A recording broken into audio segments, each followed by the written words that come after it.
So with that, Amy, take it away. Hey, my name is Amy Bailie, and I am here to present to you how to shop for a senior care facility. I worked at Concordia for 18 years, so I have some knowledge I'd love to share. And if you have any questions afterwards, I'd be happy to answer. So for Concordia, we have different levels of care. We have independent living, we have personal care, short-term rehab, and long-term care. We have adult day services, outpatient rehabilitation, and we also have home care. So home care is also part of hospice. When you think of home care, hospice goes along with that. Hospice is something that I guess has been in the news lately. We're going to maybe talk about these a little bit in particular as we go through, Amy. Yes, absolutely. So we're just going to start with independent living because I think some people have a misconception of independent living. What is independent living? So independent living is when you decide it's time to come to a facility and you like to be, part of a CCRC, and that is a facility that has all different layers of care. So independent living, it's a one-story living.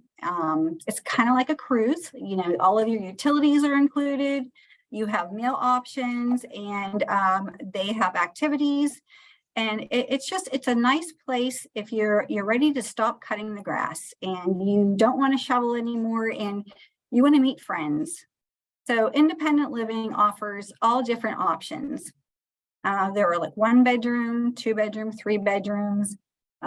Independent living is private pay, and there is an application process. But we work with everybody, every income level to see how we can help.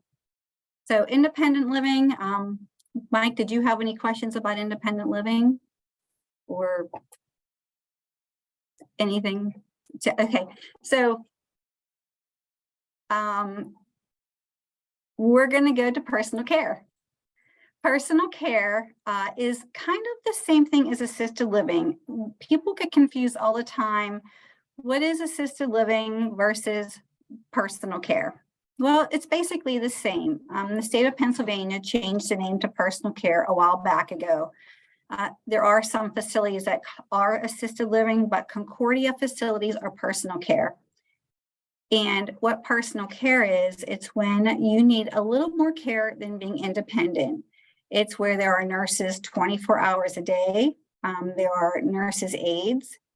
We provide breakfast, lunch, and dinner, and you eat in a dining room with everybody who lives in personal care. And we help you with all of your activities of daily living. And this is a great place to age in place. So if you're having troubles remembering to take your medication, well, personal care offers the nurse that will go into your room, give you medications, and you can age in place. So you don't feel like you're a burden to your children anymore. Let us take that burden away and help get you the care that you need. And short-term rehab is next. So this is where it gets confusing. Short-term rehab is skilled nursing. Skilled nursing is a benefit under your Medicare policy, or if you have private insurance, it's a benefit that you receive. And when you come for short-term rehab, you can assume you'll be in a facility for about 2 weeks. After the 2 weeks, your insurance feels you're back at your baseline and you are sent to a lower level of care, whether that's home, a home with home health, personal care, but short-term rehab is covered under your insurance for a couple weeks. Typically, short-term rehab, we see patients like a total joint replacement, a stroke, a hip fracture, COVID recovery, altered mental status, or just a decline in mobility. So with that being said, typically short-term rehab patients are coming from the hospital, going to a short-term facility for a few weeks, covered by your insurance. And that would lead me to long-term care. Amy, The I have a quick question about short-term rehab before we go to Yes. long-term care. So insurance typically covers that. Does Medicare also cover short-term rehab as well? Yes, so good question. So everybody feels they have Medicare, which is true. If you're over 65, you have the option to stay with traditional Medicare, or you can choose an HMO. For example, here in Pennsylvania, we have UPMC for life. We have Freedom Blue, Security Blue, Aetna Medicare, United Healthcare. So even though you have Medicare, you kind of check the box stating Medicare is not going to manage my care anymore. My HMO is. So yes, you still have Medicare, but your HMO is managing your care.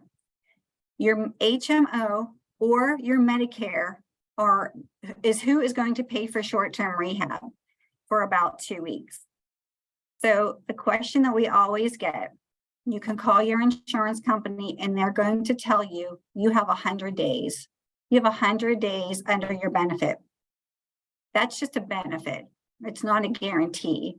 It's managed. So your insurance company updates with a skilled facility every 3 to 5 days and approves more time. So coming into a skilled facility for short-term rehab, it's managed by your insurance and it's paid for by your insurance. Mike, does that answer your question? Yeah, that does. So you can theoretically get up to 100 days paid in short-term rehab, but whether you get that or not depends on what your condition is and whether your insurance carrier or HMO approves additional care up to that 100 days. Right? Yes, that's correct. And to be honest with you, I have not seen anyone get 100 days approved in a very long time. With Medicare cutbacks, they're really looking at length of stay, and they want length of stay to be under 14 days. So, which is hard because you feel you're still making progress, but your insurance company feels as if this is the best you're going to get, and then they stop paying. So yes, it's up to 100 days per benefit period, but that's not 100 day in a row. It's not 100-day guarantee. Okay, great. So tell us maybe a little bit about long-term care. Sure. So long-term care is also skilled nursing, but it is not paid for by your insurance. Long-term care nursing is when you need to go to a nursing home.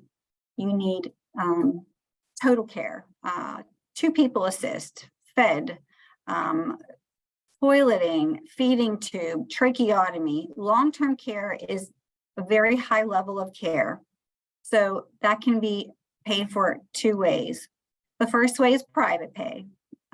Private pay, typically a nursing home and long-term care cost around between $10,000 and $11,000 a month is a good guesstimate.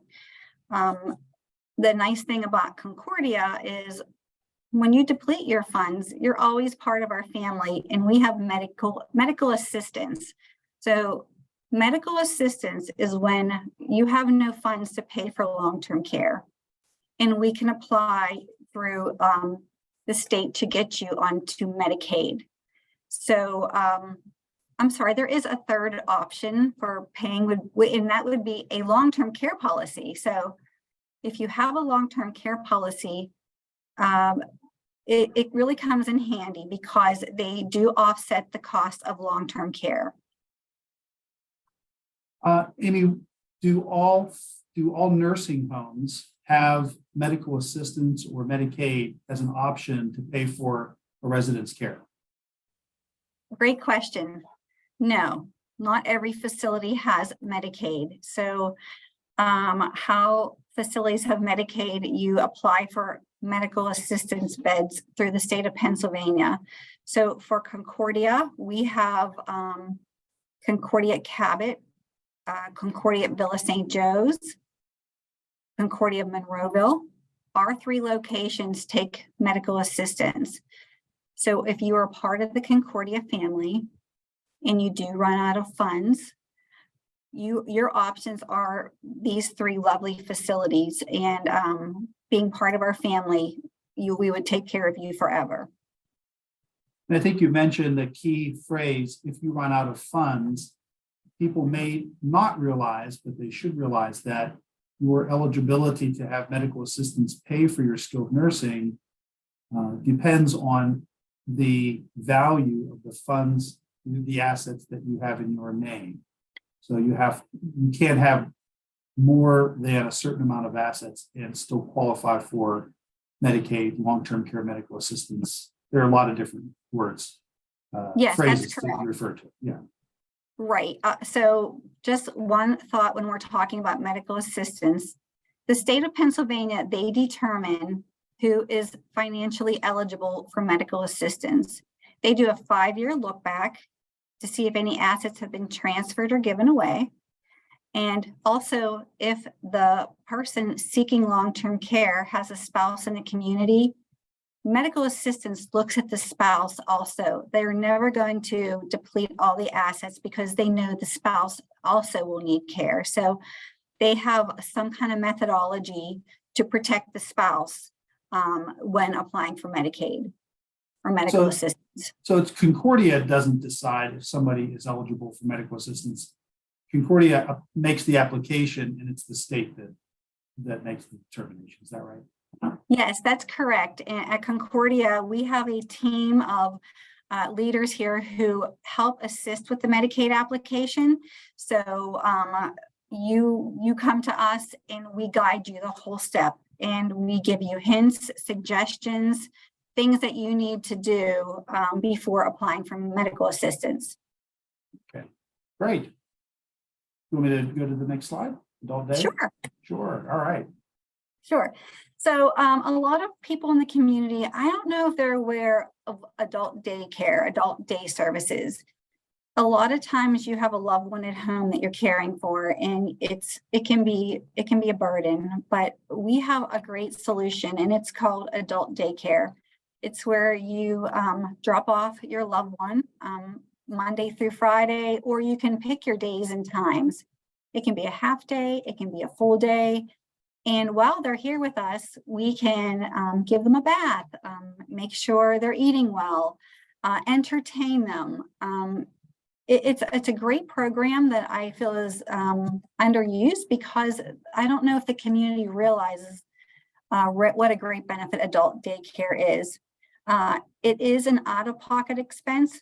However, there are a lot of different agencies that provide help where you can apply for, where they will pay for your loved one to come to adult daycare. Right. All right, outpatient rehab. So I'm sure people are pretty familiar with outpatient rehab. Concordia does offer outpatient rehab at the Cabot location. And what the outpatient rehab does is if you go to the hospital, or if you fall and you get hurt, you can come to our outpatient rehab. This is always by a doctor's order, and it's authorized by your insurance. So if you don't really want to go to skilled nursing, short-term rehab, you want to get therapy at an outpatient center, well, we have that too. And that's probably usually for about 2 to 3 weeks, a couple of times a week. And as you make progress, we work with you to make sure you are independent and back to your baseline. And so you said health insurance pays for this. Medicare would also pay for this as well. Is that right? Medicare, HMO, commercial insurance, all pay for it with a doctor order and an authorization. All right. So home health care. So Concordia has Concordia visiting nurses, and I believe it's one of the largest around at this time. And we serve the community every day with our nurses, our therapists, our companions, our hospice team, serving the community in the home. So this is a service that is provided by your insurance. Again, this would be a doctor's order and authorized by your insurance. So for home care, for an example, if you were in the hospital and you went home and you just aren't strong enough and you're not feeling well enough, a nurse and a therapist would visit you about 3 to 4 times a week for a couple weeks to make sure you get strong enough. You can get more visits if you need more visits and your insurance approves it. But home care in the community is really, really important, because this way you can stay at home and your family can be there with you and your family can work with you getting stronger. So Amy, I've come to learn that there are maybe 2 types of home care. One I would refer to as what I call professional duty. And I think that that's what you've been talking about, where somebody's had a procedure or an accident, maybe they're sent home after a surgery and their surgical incision needs some care, follow-up care. And you have nurses and physical therapists coming out. But then there's another part of home care that I would call private duty. And I think you referred a little bit to companions. So could you maybe talk a little bit about that type of home care and how it's paid for? So private duty is not paid for by your insurance. We have private duty or companionship. Sometimes private duty will, that private duty aid will go into the home, will help you do laundry, get your meals set up, get your pills ready. So this service, private duty, is offered in the home, which is out of pocket. And it is for somebody who needs a little bit more assistance at home, but still is somewhat independent. This person could also be a little bit confused in, taking their medications as a task. So a private duty aid would go in to make sure they're taking their medications properly. Yeah, for folks that are of very modest means, are there some programs to assist with the care for a private duty home care person? The private duty, I don't believe there is. This is an out-of-pocket expense that is right now. There is no subsidy or medical assistance that is paying for a private duty aid. Where adult day services there is. So just a little difference, if you want your family member needs a little bit of care, there is funds available for adult day services, but not private duty aids. Okay. All right. So now we'll sort of transition into some questions and insights from Amy and her years of experience about how to shop for senior care. And we have 2 phases that she'll be talking about.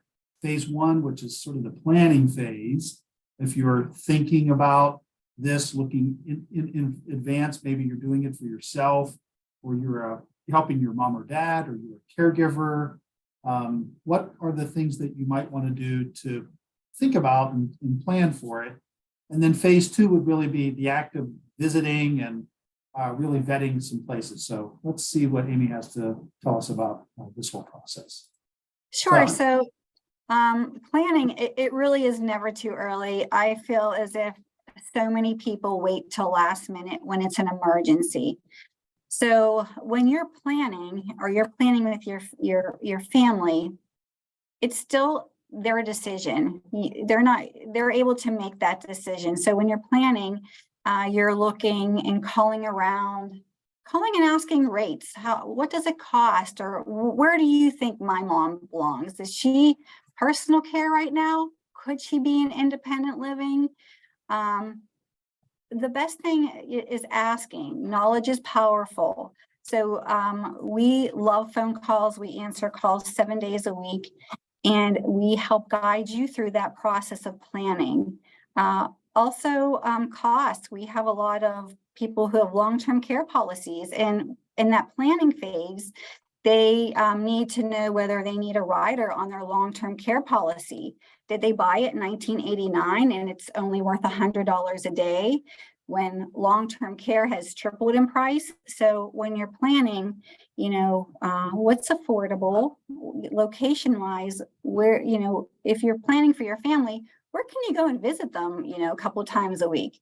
So that planning phase is important because 9 times out of 10, it's too late. It's no longer your parents' decision. It's an emergency situation, and you need placement within a week, and it's hard to do homework in a week.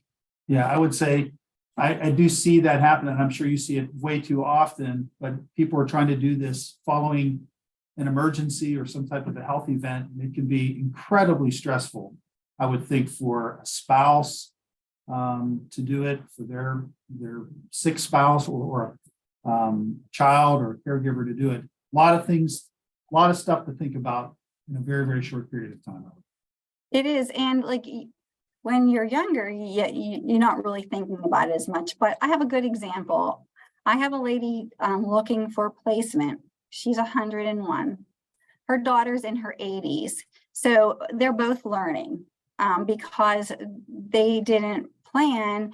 Now they're in an emergent situation, and it's teaching the daughter and the mom who needs immediate care. And this is every day, and this is why we're here to help you, because we'll hold your hand through the process, get you the best information, and give you the best advice we can.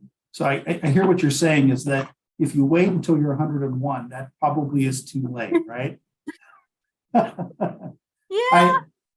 Sometimes when I talk to my clients and I'm encouraging them, they want to start, and maybe these folks are in their 70s. Sometimes I tell them they might want to know, well, when's the right time? How old should I be before I think about this? And some people, you're right, it's never too early to say, but it's my understanding that about the average age enter into independent living or facility, kind of 80, around there. Is that sort of what you're seeing? People are living longer, healthier lives? Yes, and I would say early 80s, but that's not to say we don't have people in their 70s who live at home, and the housing market was great. They sold their home, and now they're here, part of our family, and they're having a great time. It's a brand new chapter of no more snow or ice. We take care of everything. You just come and have fun. Yeah, I think it's a misnomer if people have a picture in their mind's eye of the types of people that are independent living, that they're all infirm and really sick. And that's not really the case, is it? No, not at all. Actually, a lot of independent living folks who live on our campuses, they volunteer. They drive the shuttle, they do our gardens. It's great because they're interweb in our community, and they're part of our personal care and long-term care, helping. And for example, yesterday, Mardi Gras parade, and independent living folks were pushing residents around for the Mardi Gras parade. So our independent living folks are pretty great. Yeah. So it's like senior living, like it's living in an apartment, right? Living in an apartment, but especially designed for folks that are older. Right? Exactly. Might be a way to call it. And we have shuttle drivers. So if you don't drive anymore and you're in independent living, we have shuttle service that takes you to doctor's appointments. They take you to Walmart, Giant Eagle, or visit the residents on campus. So we have a shuttle that's going all the time. Yeah, I would imagine so many things are available via an app or on the computer. You can order an Uber to take or have things brought in. You don't have to. Yes. The fun thing watching Concordia evolve is now Wi-Fi is provided in all of our buildings and rooms for our residents, along with cable. So, when you think about going to facility and extra expenses, well, we already provide it for you. So it's already here and ready for you to use. So one question that folks, I would imagine, might be asking themselves, either for themselves or for a loved one, is, what level of care is going to, do I need, or does my mom need? How do they figure that out? What their needs are, because I'm guessing you need to know what your needs are in order to match your needs with the facility that's going to take care of you.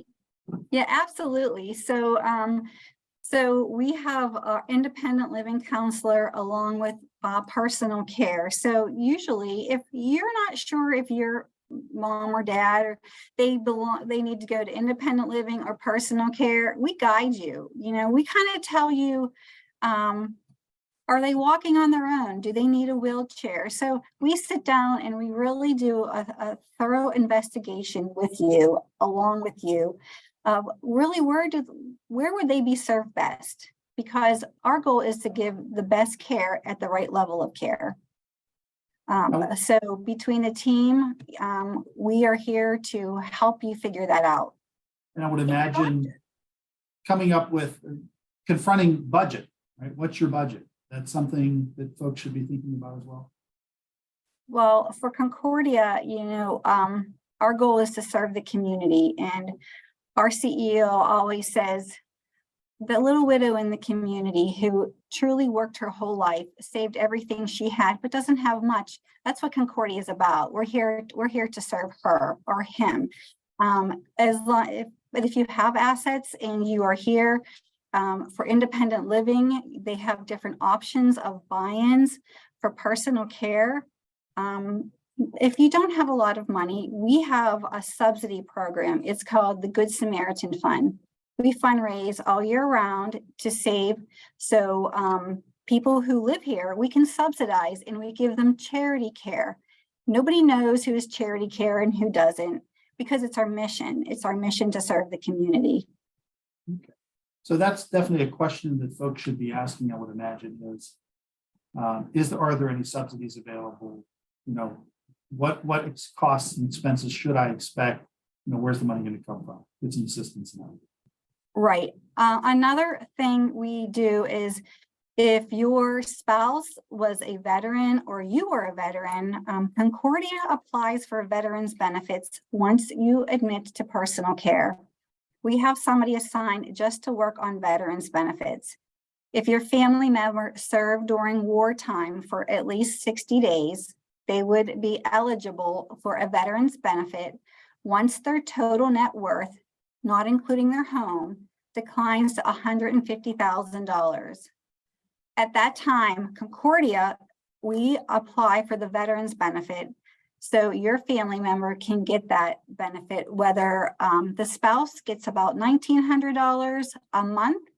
The veteran gets about $1,900 a month, and the spouse gets about $1,600 a month. And we take on that responsibility, and we file all those paperwork for the family. Oh, that's great.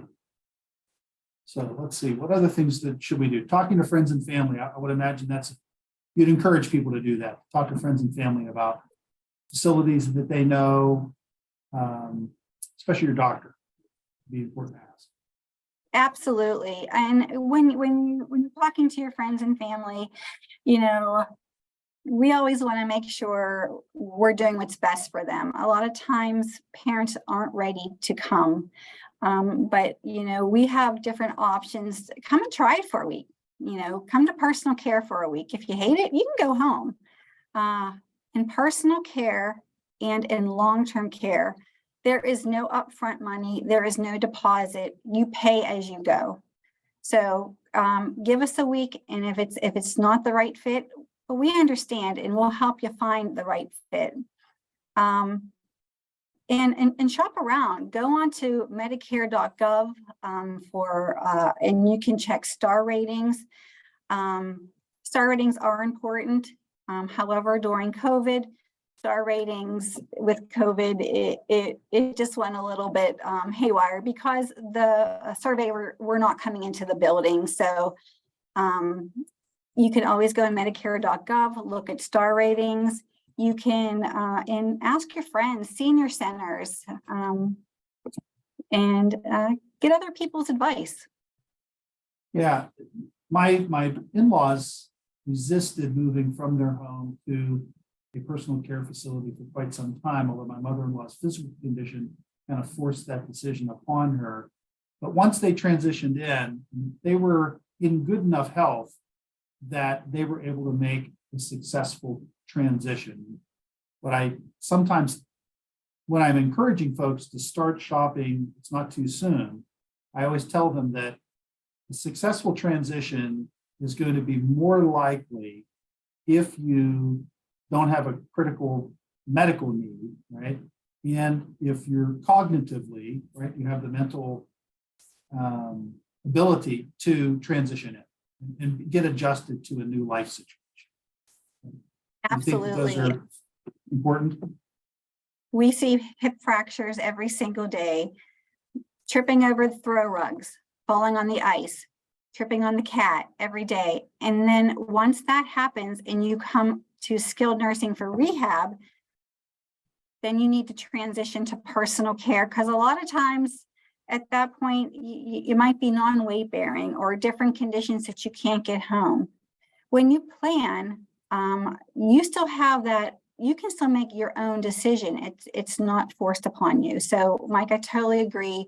Planning is the best thing to do.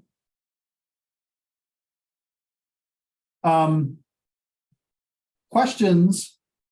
Well, let's go to phase two, visiting, right? So you suggested people shop around. I have a little resource here, and I'll provide a link to this a little bit later, but there's a nursing home checklist, right? What are some questions if somebody is visiting a facility that they should be asking about? What are some things that they should be looking for, have their eye out for? Sure. So whenever you are looking at nursing facilities, my biggest thing is I always tell people for-profit versus nonprofit. Nonprofit facilities, we are here for the community and the patient. So when you're looking at personal care facilities and they are a for-profit, every single day we have a family member call and say, my mom ran out of money and they're asking us to leave. So when you're in a for-profit world, it's different than the nonprofit world. And then also, is the facility clean? Are the residents clean? I can tell you every day someone says to me, I can't believe it doesn't smell in here. I don't know what that means. I've never been to a facility that had an odor, but and then what's visiting hours? COVID, messed a few things up. I can tell you Concordia visiting hours, they're 24/7. And our chief leaders, they felt during COVID, you have to get in there and see your families because, people died of loneliness, right? So our doors will always be open for your families to come in and visit. It's their home, I guess, right? They should. It's their home. That's right. Like, yeah, you would have anybody, your home's open 24/7, I guess. Exactly. Except for some family members, right? Yeah, maybe. I would think another thing that I've suggested that people think about is if you're entering an independent living or personal care, are you going to a facility that can accommodate your needs if you have greater need as you get older, right? And that's where you start talking about what's called a continuing care retirement community, CCRC. What does that mean? Well, what that means is once you're part of Concordia and you age in place, a CCRC has every level of care that you will require or need, along with your family. Not only do we help the patients, we help the families through this whole process, through independent living, personal care, skilled nursing, and hospice. So whenever you come to a CCRC, we are here from when you enter until whenever you go home and you see God again. So we are here the whole way through, you holding your hand, and you're helping your family through that process. And I guess a CCRC can have all those levels of care just on one campus, or maybe it could have that across multiple campuses. Is that right? Yes. So for example, Concordia, we have, I believe 19 campuses right now. So if you go to a standalone Concordia personal care facility, you're still part of Concordia. So when you need skilled nursing or whether you need hospice care, we're one big family. We're here to serve you, and you're always our number one priority. And I'm glad you mentioned hospice because I didn't see that in our list of types of services. So yes, hospice is something that's been in the news lately with President Carter moving to hospice care, although he's having that at home. Can you talk a little bit about what hospice care is how it's paid for, where it happens? Absolutely. So hospice care, there are two types. There is routine hospice care. Routine hospice care is whenever you are eligible for hospice services, which means your diagnosis is usually less 6 months to a year prognosis, and Medicare pays for a hospice nurse, aide, or whatever you need to come into the home, provide care a couple days a week or as needed. It's not a service that is there every day, 8 hours a day, taking care of the resident, but we're here not only for the patient, but for family support. So routine hospice can happen at home. It can happen in personal care. It could happen in skilled nursing.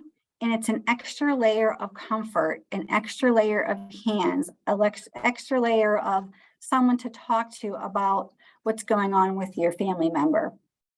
And then there is inpatient hospice. Inpatient hospice is paid for 100% by your insurance, and it's a separate unit. It's an inpatient unit it's usually the last 7 days of life, covered 100% by your insurance, and that is to help the patient and the family through that difficult time. Great. And hospice, I guess if you're in hospice, there's no medical treatment, there's no surgery that's going to make you better, right? Not going to cure whatever it is that you have. That's correct. You've begun the dying process. Yes, it sounds Exactly. grim, but Exactly, right. It's to help, it's hard for families. I think it's harder for the families than it is the patient. So when we talk about hospice care, it's wrapped around the patient and the family, and it is for end of life. Yeah. Okay. So other questions to ask, what are the best questions for folks to ask whenever they're visiting? Let me ask this first. If they're going to visit a facility, who should they make sure that they talk to? If they're going to visit a facility, they're going to, of course, call the facility, or they're going to talk to their parents, because, a lot of times you want to make sure at the facility, if they're visiting the facility, who do they want to make sure that they meet at the facility? They're going to want to, meet with the admissions director at the facility, and the admissions director is going to take them around and introduce them to different staff members, or if they have specific questions, whether it's activities, we make sure we include our team in the tour. So who's touring gets the best information possible. So I guess if you're not being offered a tour, that might be a red flag. Is that right?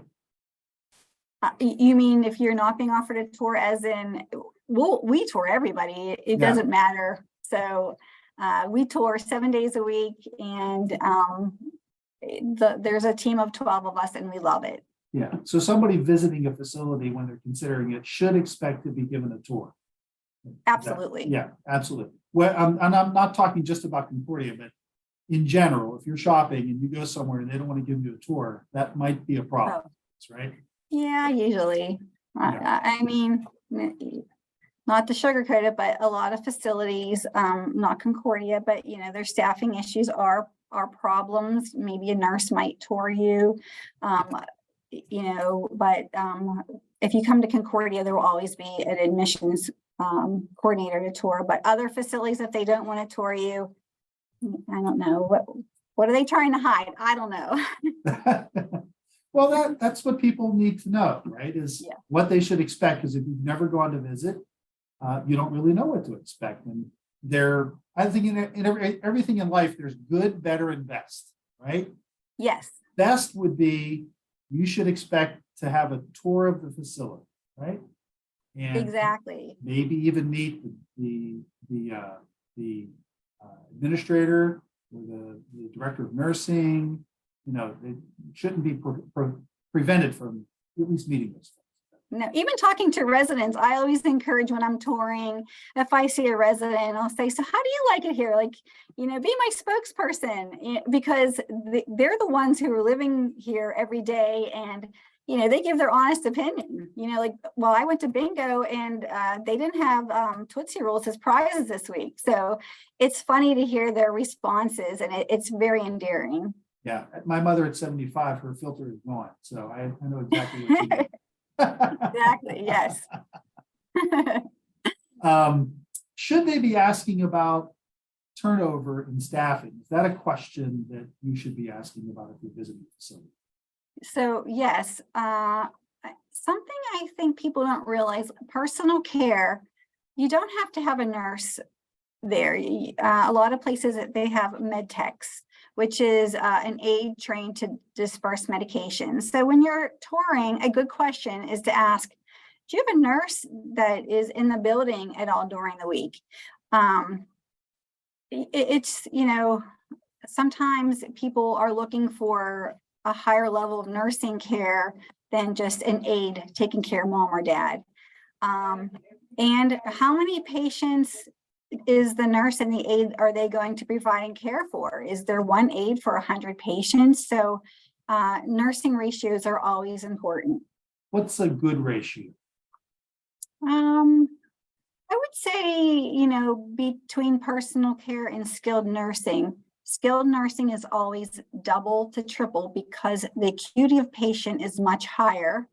So you're looking at a nurse and a couple aides to 21 patients, where skilled nursing, you're looking a nurse and 2 aides to 50. So you can see it's definitely double in skilled nursing, and that's why the cost is so much more expensive.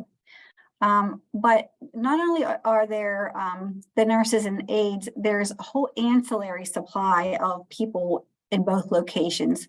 We have social workers, we have activity directors, we have director of nursing. There are so many other layers that they're not nursing care, but we're here to assist. So it sounds like those are some questions that you should be asking. What is the sort of support team that you're going to put around me if I were shopping for myself or my parent or loved one? What's the team of folks that are available to provide care? I use that term generally, right? Not only physical care, but mental care, spiritual care, those types. Yes. Yes, spiritual care at Concordia is great. We have pastors and deaconesses every single day, Bible studies, hymn sings. I'm sure they're doing ashes today. It's a great for the family and for the residents. Another thing people ask is about the food. How can we not talk about the food? So yeah. When you are touring, I think something important that people ask me is, do you have a food service or do you make your own food? A lot of people contract out and they use food services, which means Sodexo or some companies bringing in food. Concordia, we have chefs, they prepare all of our meals. Our meals are hot, they're fresh, they're different. So food is a big one. And it's nice to say our food is pretty good. So if I were visiting Concordia, should I expect that I could have a meal there just to check it out? Absolutely, yes. If you are touring independent living, they would love to have you for lunch. And they would probably sit you with a table of independent living folks and ask them questions. You'll be eating what you're having, what they're having, right? Yes, yes. We're very transparent. And, if you're touring personal care and your mom wants to sit down and have a meal, no problem. So and we have every diet. I think that's important too. I have families ask, my mom is on a puree diet or my mom is on a healthy heart diet. When you're touring facilities, you want to make sure they offer every diet possible because you never know when your family member is going to need a special diet. So I've made the suggestion that once you go in and you visit once, it's sometimes a good idea to go ahead and visit again, right? Just to see how it is to be a choosy shopper. Is that a wise choice, do you think? Sure. Yeah. Absolutely. A lot of times we'll see sister will come in and tour and she'll call and like, hey, I really liked it. I'd like to bring my brother along. And then the sister and brother come and they call again, hey, we're going to bring my mom and dad now. So this is home. We want you to feel comfortable. if a facility doesn't want to tour you a second time, well, remember, you're picking a home for your family. Question that I have about care, and this is something else that I know that folks might not think about if they're shopping unless they know to ask this, but the type of care that you can get in personal care and assisted living, which I understand are basically synonymous, right? Assisted living is kind of a marketing term, but the next level up is going to be that skilled nursing, that long-term care. Maybe a good question to ask is, how long can somebody stay in assisted living or personal care until they have to move up to skilled care? Because skilled care is so much more expensive, right? Yes. What type of care does your facility accommodate, right, while still in that level of personal care or assisted living before you bump up to that $10,000, $12,000 level every month? Is that something that folks should be asking about?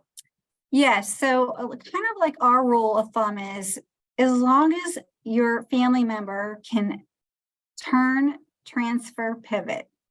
So as long as we can get them up with one transfer and pivot to a wheelchair, we can manage their care in personal care. Once their care requires two people, a mechanical lift, it really is safe to say skilled nursing is more equipped, staffed properly to give the best care to the resident. We do age in place, and there are exceptions to the rule every single day, because sometimes you don't want to leave your staff. And we try and find a way to make it work until it's no longer safe.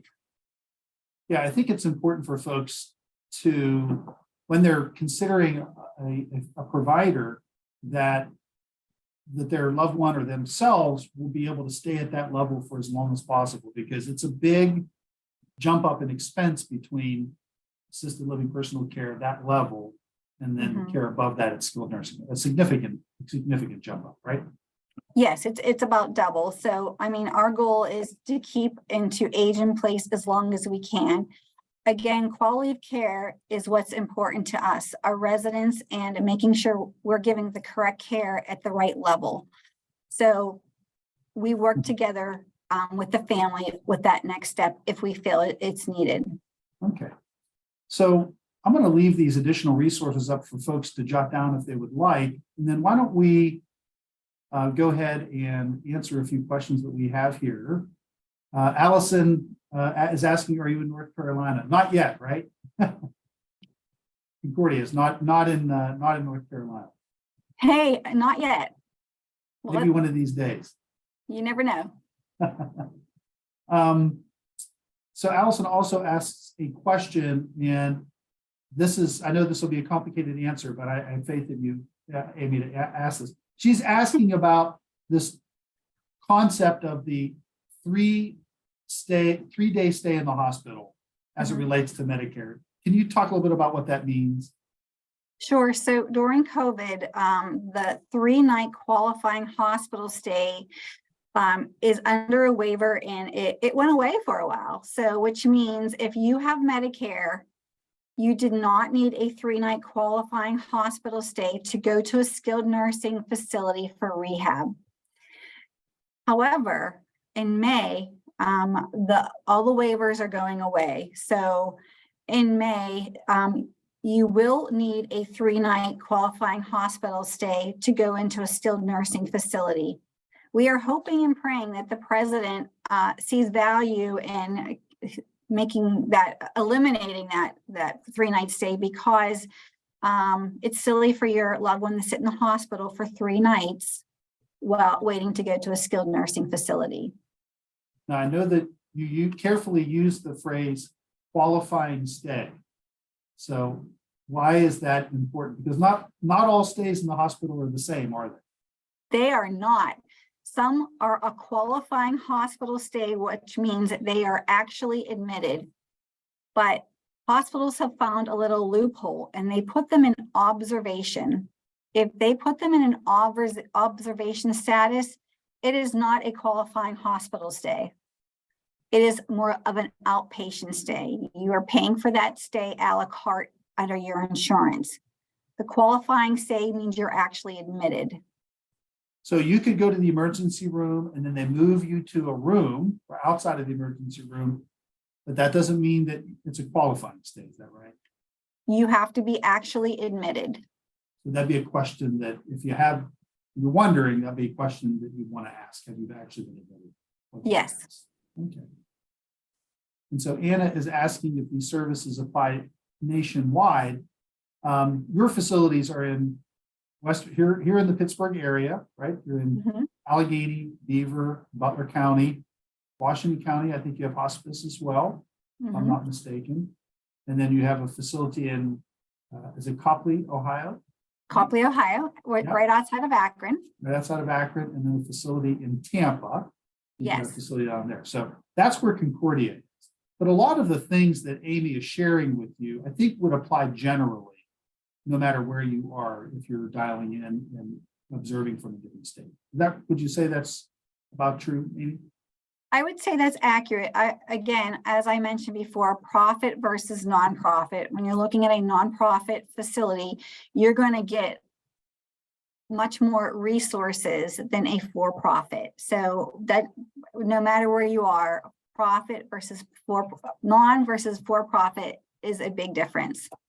And maybe one indicator of whether it's profit or nonprofit is if the facility or the community is associated with a faith-based organization. Is that right? Yes, that's correct. Faith-based hospitals, a lot of hospitals have nonprofit facilities attached, but it's typically faith-based. Okay, all right. All right, great. Well, I think those are all the questions that we have. Any parting words of advice, Amy, for our viewers? I would say just do your homework, and I'm always available. If you ever have any questions, I'm always available for a quick phone call to help guide you and answer the questions that nobody will tell you, because I think that's important. Being transparent, we like to tell people before they come to Concordia what to expect. And I feel if you ever have a question, give me a call. All right, great. Well, thank you for joining us, Amy. I really appreciate it. And thank you, everybody, for joining our webinar today. We will post this on our YouTube channel. You can look for our YouTube channel by going to YouTube and searching for Fiffik Law Group. And Amy's webinar will be up there in a couple of days. So with that, I thank everybody. Have a wonderful day. Thank you.